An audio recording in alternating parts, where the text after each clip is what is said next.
آج میں جو حاضر خدمت ہوا ہوں تو میں آپ کا زیادہ وقت نہیں لوں گا. چھوٹے سے میرے 5-6 سوالات ہیں. بھائی چائے نہیں پیئیں گے؟ ضرور پیئیں گے بھائی. چائے بھی پیتے رہیں گے, یہ گفتگو بھی ہوتی رہے گی تاکہ دونوں بیک وقت ایک وقت میں کام ہو جائے. پہلا میرا سوال جو آپ سے ہے کہ آپ کا نام گوہر شاہی آپ کے والد نے تجویز کیا تھا یا آپ کا خود رکھا ہوا ہے؟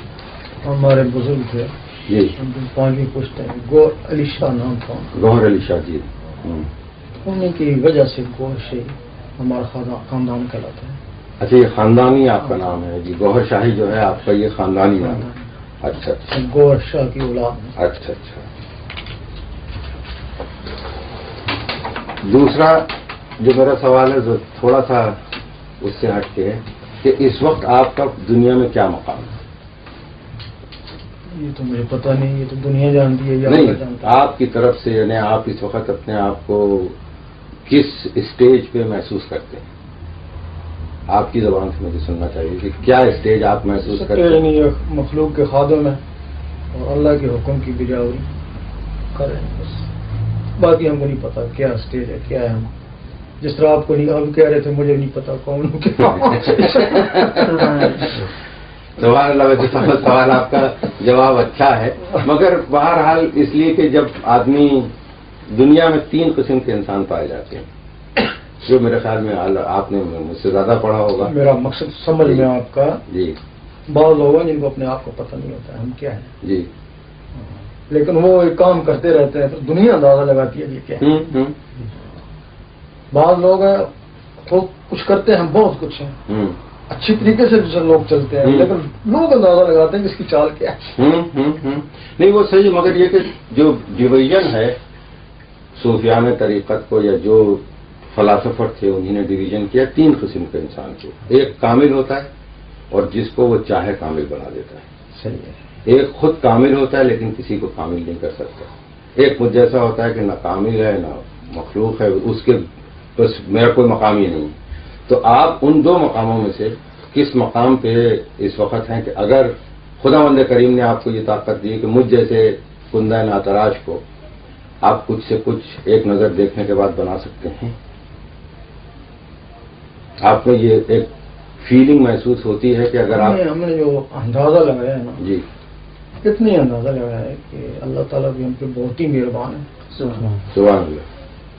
اور کیوں مہربان ہے, ہم نے اس کی خاطر گھر بار بیوی بچے کاروبار چھوڑ کے جنگلوں میں رہے, روتے رہے, اللہ کرتے رہے, عبادت کرتے رہے. شاید یہ وجہ. اور دوسری وجہ یہ ہے کہ اس نے ہم سے باتیں بھی کریں, ہم نے اس کو بھی دیکھا ہے, اس نے ہم کو بھی دیکھا ہے. اس سے آگے ہم کو پتہ نہیں اور منزل کیا ہوتی ہے.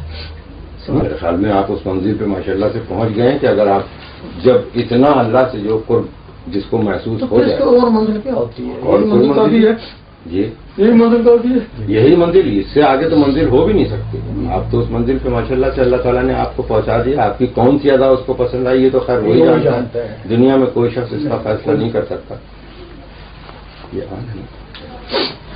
تیسرا سوال جو ہے کہ شریعت طریقت میں آپ کس پہ عمل کرتے ہیں؟ شروع میں جو ہم نے پایا نا جی, طریقت تو بعد میں ہم نے سیکھی نا. جی, شروع میں ہم نے شریعت نماز روزہ سب کچھ کرتے رہے. پھر کچھ عرصے بعد ہم کو قلبی ذکر ملے, اس کو طریقت بولتے ہیں. ساتھ اس کو بھی چلایا نا, شریعت کو بھی تو طریقت کو بھی. پھر کچھ عرصے بعد یہ اکٹھے شریعت طریقت چلتے ہیں. کچھ عرصے بعد ہماری اللہ سے باتیں چیتیں ہونا شروع ہو گئی نا, اس وقت ہم نے پھر نہ شریعت کو فوقیت دی نہ طریقت کو فوقیت دی. ہم نے یہی کہا کہ بعض وسال اللہ دے وہ یہ دنیا کی جھوٹی بازی ہو کہ بغیر اللہ کے دیدار کے سب کچھ جھوٹ ہے. کیونکہ اس میں فتنہ ہے نا, فرقہ ہے نا, اس میں کوئی فرقہ نہیں, گزرنا نہیں ہے. اور ہم یہی سوچے. رات سوال ہم نے ان اپنے روح کو اس مقابل کر لیا تھا جنگلوں میں کہ وہ یہاں سے نکلتی اور حضور پاک کے پیچھے جا کے نمازیں پڑھتی. یہ طریقت ہے نا. اور شریعت بھی یہ ہے، طریقت بھی ہے. اصلی شریعت یہ ہے کہ تمہاری روح حضور پاک کے پیچھے نماز پڑھے، اور طریقت یہ ہے کہ روح نکل کے اللہ کا دیدار کرے. ہم اس کو فوقی دیتے ہیں. ماشاء اللہ سے آپ بذات خود کس کے مرید ہوئے؟ میں جو مرید ہوا نا جی گدی نشیب میں ہوا تھا، لیکن مجھے ان سے فیض نہیں تھا. میں نے ان کی مریدی ختم کر دی تھی. تو پھر درباروں میں چکر لگاتا رہا کہ کہیں سے مجھے فیض حاصل ہے، لیکن کہیں سے فیض حاصل نہیں ہوا. میں یہ چاہتا تھا کہ میرا قلب، لوگ کہتے ہیں ابتدا قلب سے ہوتی ہے، تو کوئی ایسا آدمی ملے جو میرے قلب کو اللہ رنگ لگا دے. نہ ایسا کوئی پیر ملا، نہ دربار سے فائدہ ہوا. کہ میں مایوس ہو گیا. بہت بہت شکریہ. مایوس ہو گئے. جی لوگ ویسے ہی کہتے ہیں کہ درباروں میں فیض ہوتا ہے. صحیح. ہم تو سچے طالب ہیں، سچی طلب سے ہیں. ہمیں کچھ حاصل نہیں ہوا. لیکن تینوں بھی بیزار ہو گئے کہ یہ گدی نشینے سے زیادہ ان کے والد وغیرہ بڑے ہوں گے، ولی یہ تو کچھ نہیں ہے نا. پھر ہم نے یہی سوچا تھا کہ یا تو اس دنیا میں کوئی ہے نہیں کامل، اگر ہے تو ہماری اس تک پہنچ نہیں ہے. اگر پہنچ رہی ہے تو پھر ہمارا گھومنا پھرنا بیکار ہی ہے. جانوروں کی طرح وہ بھی جنگلوں میں گھومتے ہی پھرتے ہیں. تو پھر ہم نے کاروبار کیا، بیوی شادی کری. تو ایک رات کو سو رہے تھے، اس طرح دھیان ہی ختم ہو چکا تھا. سو رہے تھے، اچانک کمرہ جو ہے نا منور ہوا ہے، جس طرح لائٹ ہوتی ہے، گاڑی کی لائٹ کمرے میں آئی. اس میں ایک چہرہ نمودار ہوا. پھر ہم نے پوچھا تم کون ہو؟ اس نے کہا میں بری ماں ہوں. پھر آپ کے آنے کا مقصد؟ اٹھ، اب وقت آ چکا ہے. میں اس سے پہلے بھی کچھ ڈھونڈتا رہا، نہیں ملا کہ تیرا وقت اب تک اس وقت تیرا وقت ہی نہیں تھا. اب آج بات تو نے نیچے سونا ہے، نماز باقاعدہ پڑھنی ہے، دوسری روزانہ دلانا ہے. تو پھر جیسا پھر عمل کرتا رہا. اس کے بعد سلسلہ جاری ہوا. پھر کوئی 1 سال شہر میں رہا. اس کے بعد ذہن ادھر ہو گیا تھا. پھر حکم ہوا اب جنگلوں میں چلا جائے. پھر جنگلوں میں چلا گیا. کئی درباروں سے ہوتا وہ جنگلوں میں چلا گیا. وہاں پھر حضور پاک ایک دن آئے اور انہوں نے دستے بیٹھ کیا. جب انہوں نے دستے بیٹھ کیا پھر مجھے کہیں حاجت نہیں ہوئی کہ میں کہیں جا کے دنیا میں دوبارہ جا کے کسی سے بیٹھ ہو جاؤں. کیونکہ ہم اس چیز کے قائل ہیں کہ وہی آپ المنی جو ان کے زمانے میں فیض ہے، ان کے زمانے کے بعد بھی فیض ہے. اور ہم کو ان کے زمانے کے بعد وہ فیض حاصل ہوا ہے. جبکہ ان کے زمانے کے بعد ہم کو یہ فیض حاصل ہوا ہے کہ لوگوں کو قلبوں کو زندہ کر دیتے ہیں. ہمیں کسی سے بیعت ہونے کی کیا ہے؟ یہ اویسی بیعت کہلاتی ہے. 70% لوگ اس کو نہیں مانتے، لیکن 30% اس کو مانتے ہیں.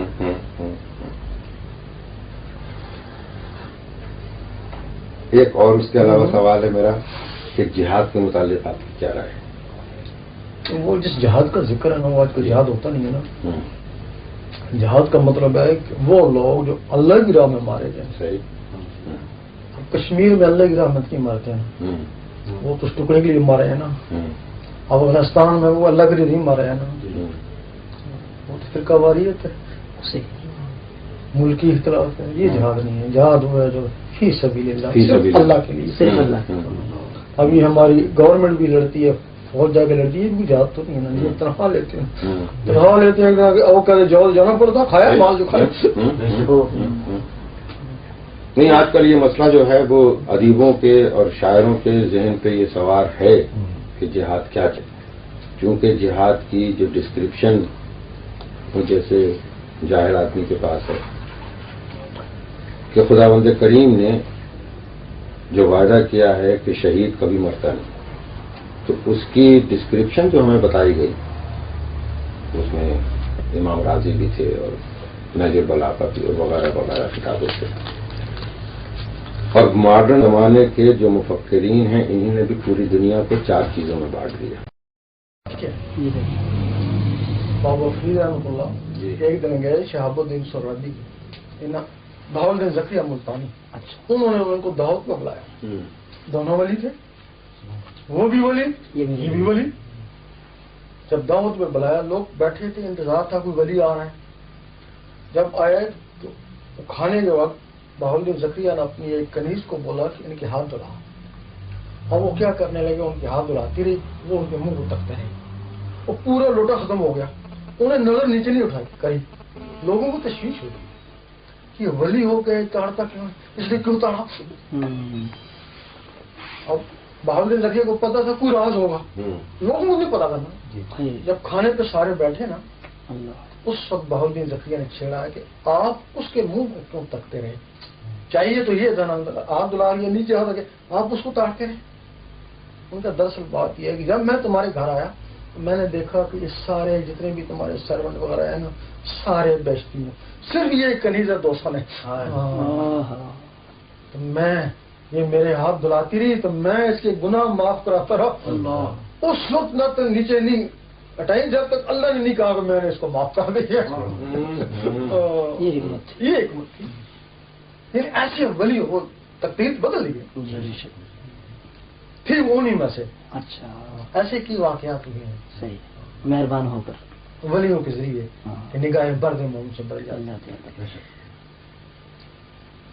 یہ میں نے پہلے بھی عرض کیا تھا کہ جو کامل ہوتا ہے خود کامل ہوتا ہے، جس پہ نظر ڈال دے وہ کامل اس کو کر سکتا ہے، اور یہی ایک معراج انسانیت وہاں پہ جا کے ختم ہو جاتی ہے کہ وہ اللہ کی طرف سے دی ہوئی معراج ہے۔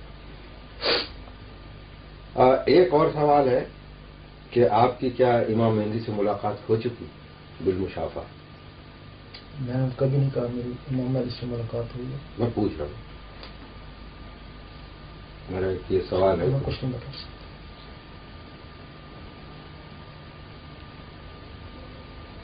جیسے آپ نے ابھی فرمایا تھا کہ پہلی مرتبہ ایک نور کا حالہ آپ کے سمجھ میں آیا۔ امام مہدی نہیں تھا، میں بری امام تھا نا، میں نے بری امام کا تجربہ کیا۔ اچھا اچھا، تو یہ بھی تو ایک ہے کہ آپ کی ایک میں نے ان کے یہاں دیکھا تھا پرچے پہ کہ آپ نے شاید فرمایا تھا کہ امام مہدی کا ضرور ہو چکا جو میں نہیں کہتا، ساری دنیا کہتی ہے۔ اور گنگوشی والوں کو پرسوں طور خالی پڑی، امام مہدی آ چکے ہیں، جتنے بھی ولی ہیں ان کو ان کا چہرہ دکھایا جا چکا ہے۔ یہاں شیخ ناظم میں مشہور ہیں لندن میں، وہ بھی کہتے ہیں امام مہدی آ چکے ہیں۔ آپ کو ان کا چہرہ دکھایا گیا تو ہم بھی کہتے ہیں آ چکے ہیں۔ اب جب ان کی نشانی کیا ہوگی، جس طرح حضور پاک کی پشت مور میں کلمے کے ساتھ، اسی طرح ان کی پشت پہ کلمے کے ساتھ مور مہدیت ہوگی۔ تو مجھے سب پشت پہ مور مہدیت کلمے کے ساتھ، اسی طرح ان کی پشت پہ کلمے کے ساتھ مور مہدیت ہوگی۔ تو مجھے ایسا گناہگار آدمی کیسے ان کو ننگا دیکھے گا کہ ان کی پشت دیکھ لو؟ میرے لیے بھی تو کوئی ایسی گائیڈنس دے دیں کہ ان کیس اگر میری زندگی میں جو کہے گا میں امام مہدی ہوں اس کے پاس چلے جانا نا کہ آپ امام مہدی، وہ کہے گا ہاں تو کہو ذرا کمر دکھاؤ نا، کیوں تو اس کو دکھانی، جب کہے گا میں ہوں تو دکھانی پڑے گی۔ اگر کوئی کہتا نہیں ہے تو پھر تو آپ کو حق بھی نہیں ہے دیکھنے کا، اگر کوئی کہتا میں ہوں تو پھر آپ وقت اس کو دکھانے کا حق ہے۔ یہ نشانی ہے جو پیٹرن نشانی ہے۔ اس لیے کہ مولانا مودودی نے بھی اپنی ایک کتاب مسائل و افکار میں لکھا ہے کہ شخص نے ان سے سوال کیا تھا کہ امام مہدی کا رتبہ بڑا ہے یا حضرت ان کا عیسیٰ کا، تو انہوں نے اچھا جواب اس کا دیا تھا کہ جس وقت امام مہدی کا ظہور ہوگا اسی دور میں حضرت عیسیٰ کا بھی واپس آئیں گے، اور نماز امام مہدی پڑھائیں گے اور حضرت عیسیٰ ان کے پیچھے نماز پڑھیں گے۔ تو یہ آپ فیصلہ کر لیجئے کہ نماز پڑھانے والا بڑا ہوتا ہے یا نماز پڑھنے والا۔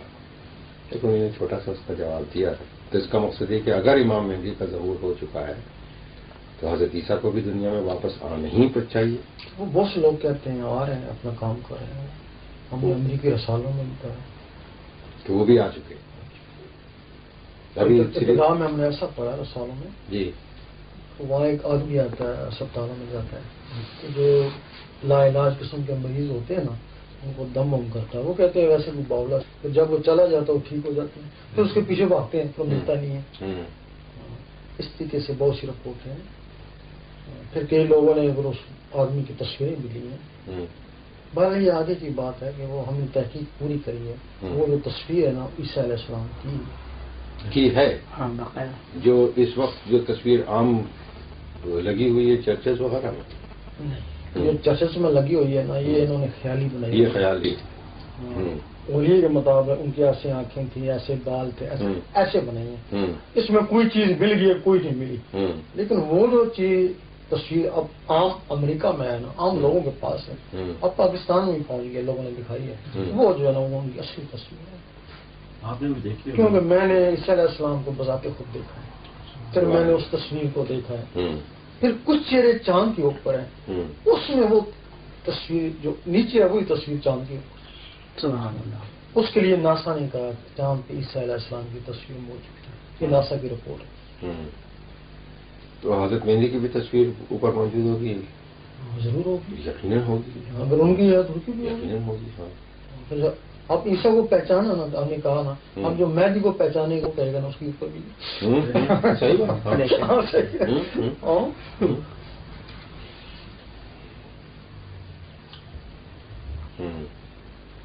تو حضرت مہدی کی بھی تصویر اوپر موجود ہوگی؟ ضرور ہوگی، یقیناً ہوگی. اگر ان کی ہے تو ان کی بھی ہوگی. یقیناً ہوگی. ہاں.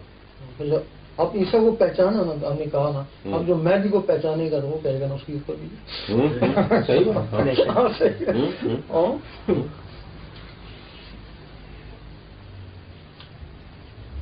ایک اور مسئلہ ہے جو یہاں کے ادیبوں کو اور دانشوروں کو اور شاعروں کو ہمیشہ الجھا کے رکھتا ہے.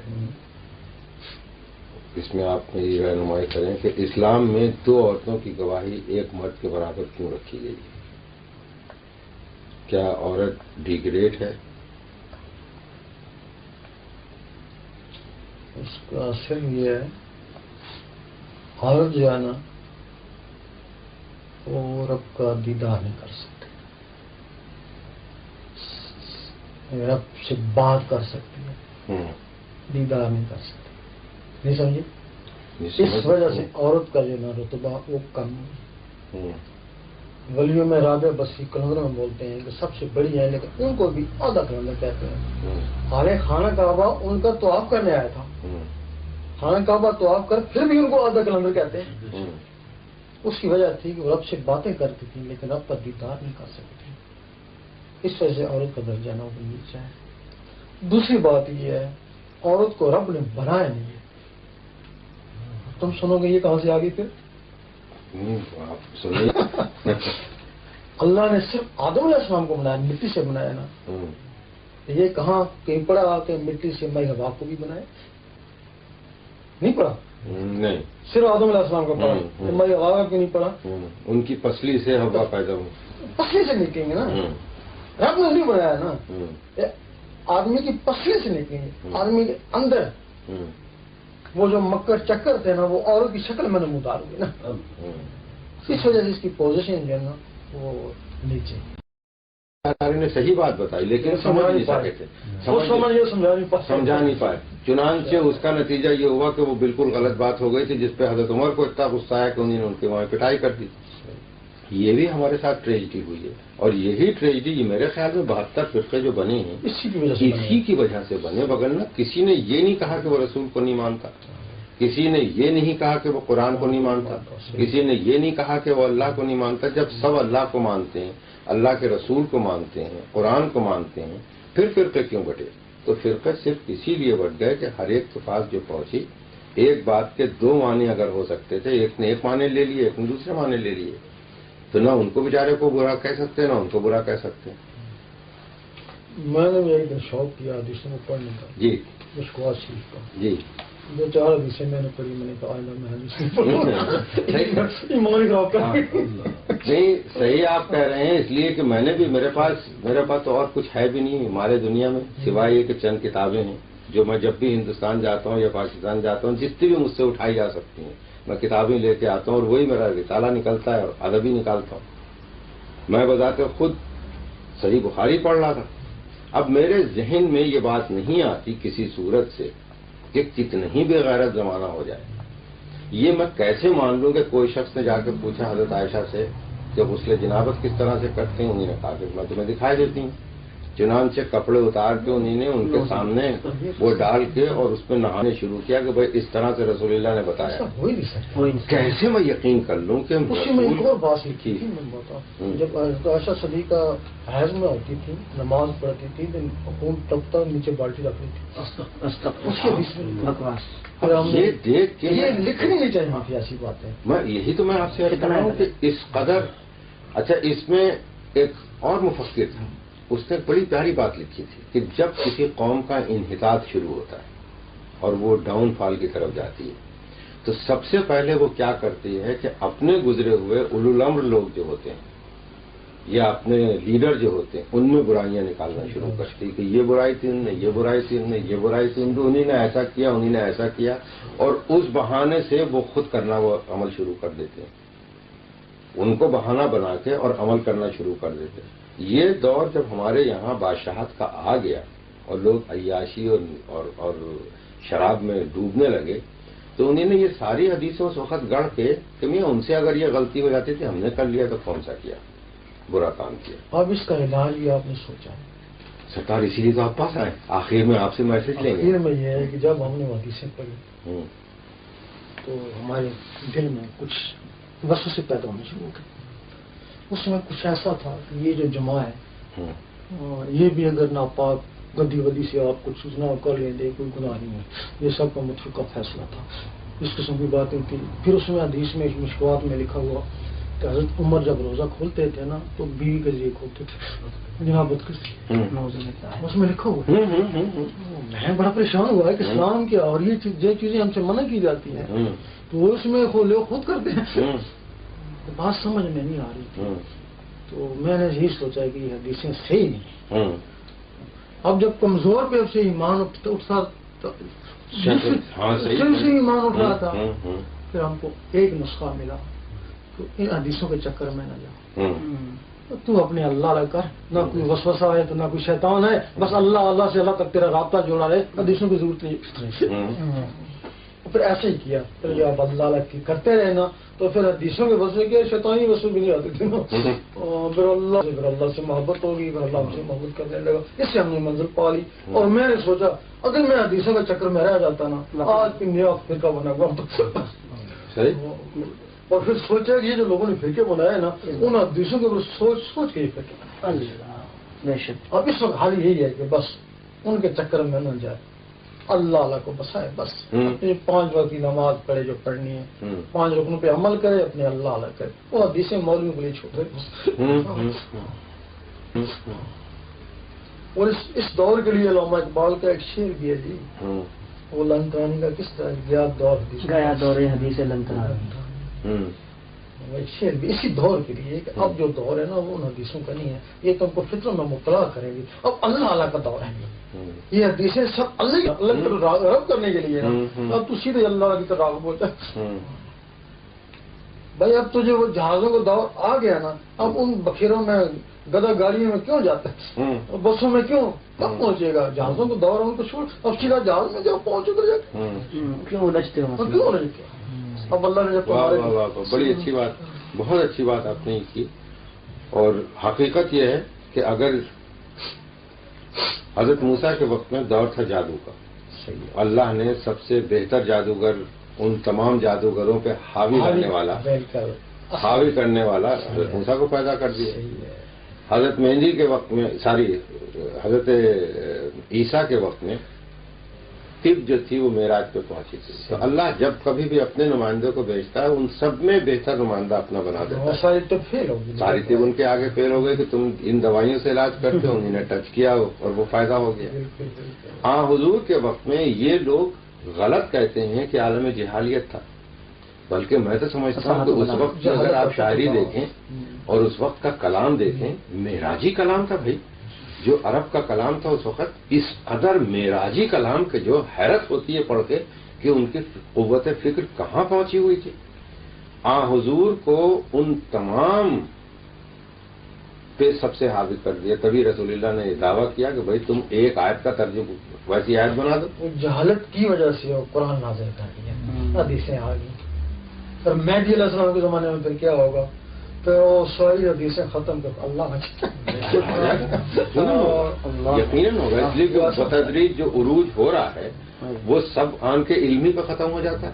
اور اللہ کی پہلی آیت جو اتری، آپ مجھ سے بہتر جانتے ہیں کہ اقرا باسم ربک الذی خلق الانسان علق، کہ اللہ نے سب کچھ تجھے سے تو قلم کے ضرورت تو پھیل دیا. اور قلم ایک وہ چیز ہے کہ جو آدمی کو کہیں سے کہیں معراج پہ پہنچا دیتا. تو علم کا دورہ اچھا پورے دنیا کا اس وقت اگر آپ تاریخ دیکھیں کہ اب سے 1500 سال پیشتر کی پوری دنیا میں جہالت کا کتنا زبردست اندھیرا تھا.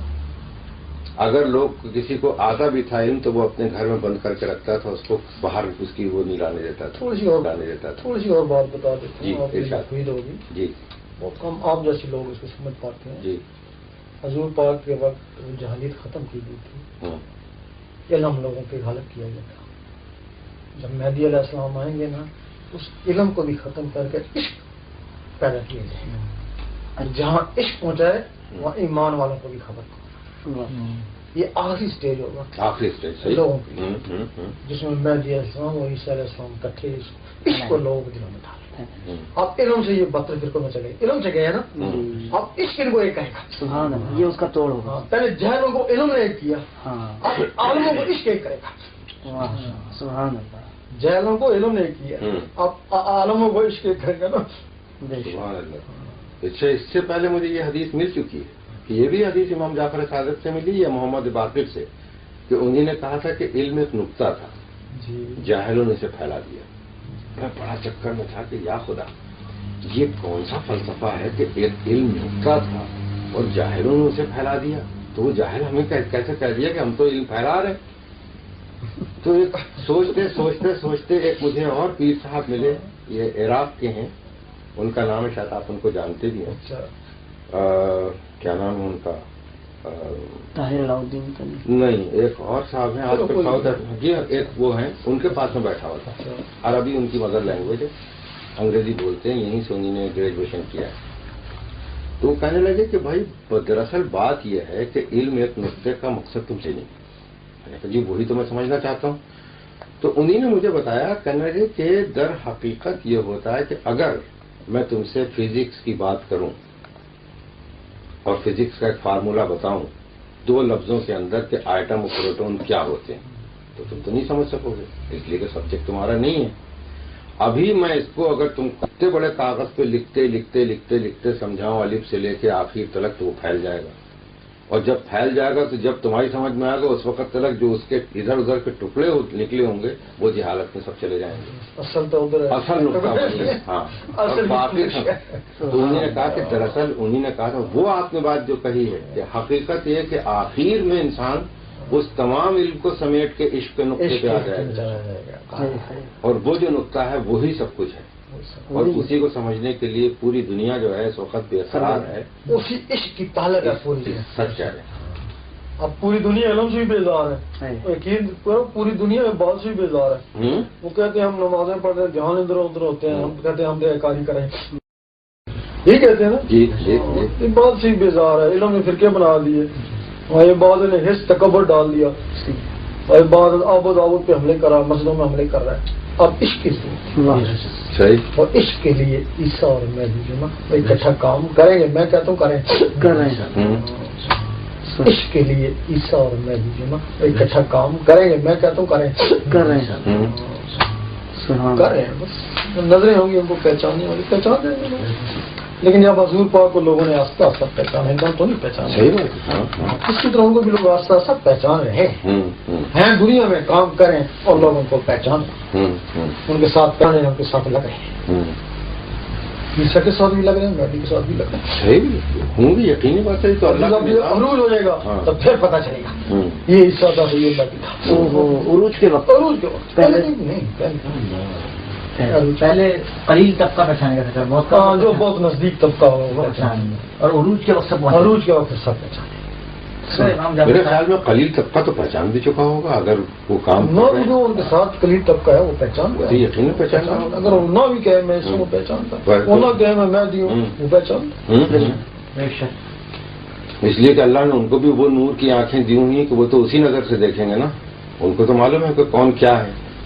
صحیح بات ہے، جو اس کے کریم ہے، جو اس میں نور ہے، وہ صحیح میں نور صحیح ہوگا بات ہے، ہاں تو ہاں نور سے نور ہاں وہ تو ایک دوسرے کو جانتے ہی جانتے ہیں، ہاں چور صحیح بات چور کو پہچانتا ہاں وہ کہتے نہیں کہ کنر ہمجنس با ہمجنس پرواز و کبوتر با کبوتر باز بباز، تو وہ تو انہی کے ساتھی والے اڑتے ہوئے جائیں گے. اچھا یہ صاحب یہ صدا میں نکالتا ہوں، یہ جاتا ہے صرف پوری دنیا کے، حتیٰ کہ جاپان بھی جاتا ہے، اردو پڑھنے والوں کے لیے جو دانشور ہیں ان کے لیے، ساتھی والے اڑتے ہوئے جائیں گے. اچھا یہ صاحب یہ صدا میں نکالتا ہوں، یہ جاتا ہے صرف پوری دنیا کے، حتیٰ کہ جاپان بھی جاتا ہے، اردو پڑھنے والوں کے لیے جو دانشور ہیں ان کے لیے. میں چاہتا ہوں کہ آپ اس میں ان کو وہ پیغام دیں کہ وہ کون سا موضوع اس وقت ہے جو ہر ادیب، ہر شاعر، ہر کی آواز ہے کہ دنیا میں کسی صورت سے امن اور آشتی محبت. علامہ اقبال کا پیغام جی اسی کو اس میں شعر لکھے ہیں، اس میں نیچے تشریح لکھے ہیں. جی نہیں، مگر یہ کہ جو کریشن کرتے ہیں ادیب، جو افسانے لکھتے ہیں، جو انشائیے لکھتے ہیں، جو شاعری کرتے ہیں، ان کے لیے آپ کا کیا پیغام ہے؟ وہ آپ کو یہ ان میں بھی پڑھا ہے، ہم خود بھی شاعر ہیں. جی میں نے آپ کی فکر کیا. ہاں ہم یہ کتاب میں شعر میں لکھی ہیں. جی لیکن یہ جب تک نفس پاک نہ ہو جائے، دل میں اللہ کا درد نہ ہونا، اس وقت تک مخلوق کا درد نہیں ہوتا ہے. یہ جو کچھ لکھتے ہیں بناوٹ لکھتے ہیں، بناوٹ میں اثر نہیں ہوتا ہے.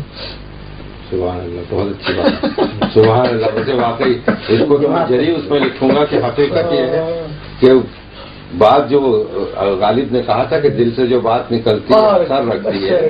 اثر نہیں ہے نا، ہاں کیونکہ بناوٹی ان کے درد پیدا کرتے ہیں نا، تو بناوٹی پھولوں، کاغذ کے پھولوں سے خوشبو تو نہیں آتی.